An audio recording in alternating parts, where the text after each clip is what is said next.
Call money ఈ పేరు చెబితే ముందుగా బెదవాడ గుర్తొస్తుంది. బెదవాడలో కాల్ మనీ సృష్టించిన కలకలం అంతా ఇంత కాదు. ఇప్పుడంతా మామూలుగా ఉంది. ఇక కాల్ మనీ రాక్షసులు వెనక్కి తగ్గారనుకుంటే పొరపాటే. ఇప్పటికీ కాల్ మనీ వేధింపులు ఆగట్లేదు. ఓ కుటుంబంపై పట్టపగలు జరిగిన దాడే ఇందుకు నిదర్శనం.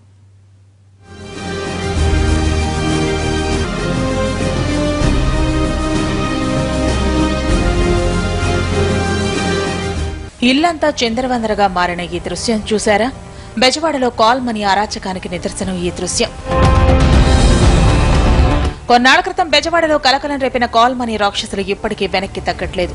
ఈసారి ఏకంగా మహిళా ఫైనాన్షియర్లను రంగంలోకి దించి కథ నడిపిస్తున్నారు. విజయవాడ శిఖామణి సెంటర్లో నివాసం ఉంటున్న ప్రసాద్ తన ఇంటిని బ్యాంకులో తనఖా పెట్టి రుణం తీసుకున్నాడు. రుణం చెల్లించకపోవడంతో అప్పు కింద ఇంటిని స్వాధీనం చేసుకునేందుకు బ్యాంకు అధికారులు యత్నించారు. ఈలోగా కోనేరు రాణి దగ్గర 40 లక్షల రూపాయలు రుణం తీసుకున్నాడు ప్రసాద్. అప్పు ఇచ్చే సమయంలో కాగితాలపై సంతకాలు పెట్టించుకున్నారు.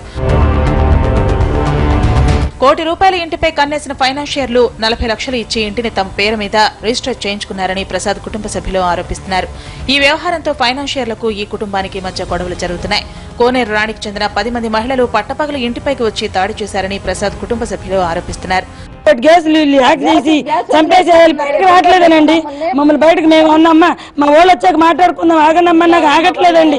ఎవరు మొగలు ఎవరన్నా ఆగుతున్నా కానీ ఆగట్లేదు మాకు. పట్టపగలు ప్రసాద్ కుటుంబంపై జరిగిన దాడితో ఒక్కసారిగా కలకలం రేగింది. ఈ వ్యవహారంపై 2 వర్గాలు ఒకరిపై మరొకరు పోలీస్ స్టేషన్లో ఫిర్యాదు చేసుకున్నారు.